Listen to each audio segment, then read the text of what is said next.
Welcome to this revision session.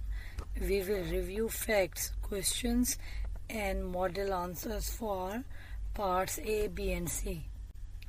These are the key facts of the kangaroo ground property scenario that raise questions of indivisibility, fraud, adverse possession, leases and mortgages. Read these facts properly so that you can understand questions asked out of these and the answers provided as well. These are the key facts of the Peters commercial property scenario involving leases, licenses, mortgages, arrears and mortgage sales. I highly recommend read these facts properly so that in later slides you will get questions asked, answers provided so that you can understand it properly. This part A involves a question about native title. Native title is the recognition of Indigenous Australians' traditional relationship to the land. It does not automatically disappear when the Crown grants land. The courts will only say that native title is extinguished if there is a very clear conflict with the Crown's grant or if the Parliament has clearly said it should be extinguished.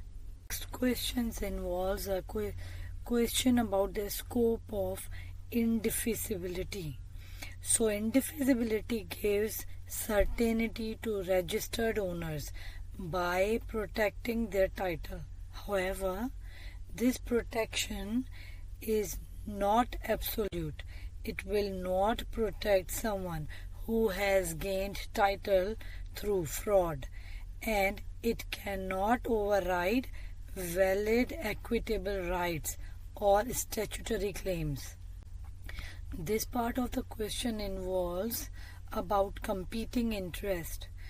When two or more rights in the same property clash, the general rule is that registration decides who has priority. A registered legal interest will usually prevail. If both interests are equitable, the one created first will normally win, unless fairness or special circumstances justify giving priority to the later interest. Let's understand joint tenancy.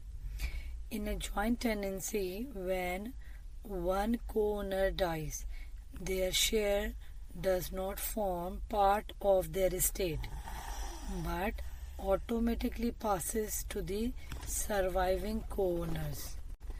Let's break this. This means if A and B own land together as joint tenants and A dies, A's share does not go into the A's will or estate.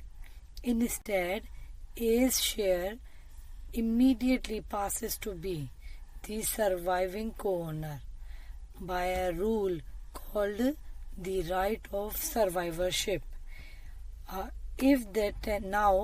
Second bit is if the tenancy is severed, this automatic right of survivorship ends, and each person instead holds a separate and defined share as tenants in common. What does this mean? Now this means a joint tenancy can be broken, which means severed. Severed means broken by certain actions. For example, one co-owner selling their interest or an agreement to divide the ownership. Once severed or broke, the ownership changes to a tenancy in common. In that form, each person owns a distinct share, for example 50-50, and if one owner dies, their share can be left to someone in their will rather than automatically going to the other co-owner. In short, joint tenancy is equals to automatic passing to co-owners on death.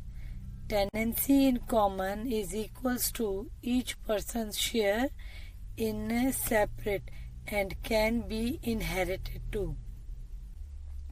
Equity prevents unfair results by recognizing rights such as equitable interest and estoppel. These rights may affect later parties unless they are bona fide purchasers without notice. An ECT is the digital form of title, confirming ownership and recording transactions in the electronic registration system. Registration protects interest, but equity can adjust priorities in cases of unfair or unjust or fraud. A lease creates a proprietary right. A license is only permission. This distinction matters for enforceability against third parties. Crown grants don't automatically extinguish native title. The courts demand clear inconsistency before deciding that rights are lost. The doctrine of extinguishment requires certainty. This means the law demands a clear and definite signal before it will say native title is lost. Courts do not guess or assume. They want absolute certainty, absolute clarity. Unless there is clear inconsistency, the native title survive despite Crown Acts. This means native title is presumed to keep existing even when the Crown, the government, does something with the land, like granting or using it, unless that act clearly conflicts with the continuation of native title.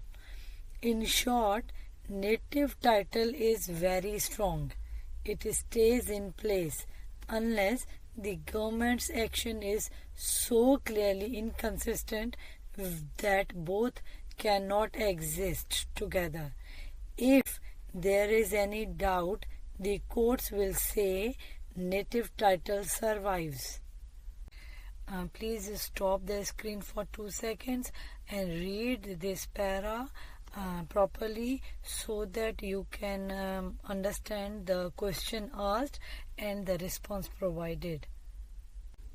In this problem, Daniel and Alice were the true owners, but their title was affected by Sam's fraudulent transfer. Because fraud is an exception to indefeasibility, Sam's registration can be overturned. Now, Sam's occupation doesn't give him ownership through adverse possession because the land is under Torrance's title. Laura's lease is likely valid as she paid rent and was not involved in the fraud. Big Bank's mortgage remains enforceable because it relied on the register in good faith. Megan, the purchaser, has only a contract at this stage and no indefeasible title. Therefore, Daniel and Alice can challenge Sam's registration, Big Bang's mortgage stays, and Laura's lease continues while Megan only has contractual right. I urge you to stop the screen for 2 seconds, read the fact or question provided so that you can understand the answers as well. In this problem, Peter owns a commercial property with 3 occupancies. The pop-up shop is only under a license, which does not create property rights. Summer Breeze has a registered lease, so its interest is secure. Gavin's lease is unregistered and weaker, which means it may not bind third parties. The property is subject to a registered mortgage in favor of BHCU, which has priority. Peter later gave a second unregistered mortgage to payday loans, but this will rank behind BHCU's registered interest. Because Peter defaulted, BHCU can exercise its power of sale. The fact that the property is advertised as vacant possession is misleading because the registered lease to Summer Breeze continues despite the sale. In short, Summer Breeze's lease survives. Gavin's position is weak. The license has no real protection. BHCU's mortgage has priority and the second unregistered mortgage is vulnerable. This concludes our revision session. We have reviewed the key questions and answers with supporting facts. I will see you in the next lesson.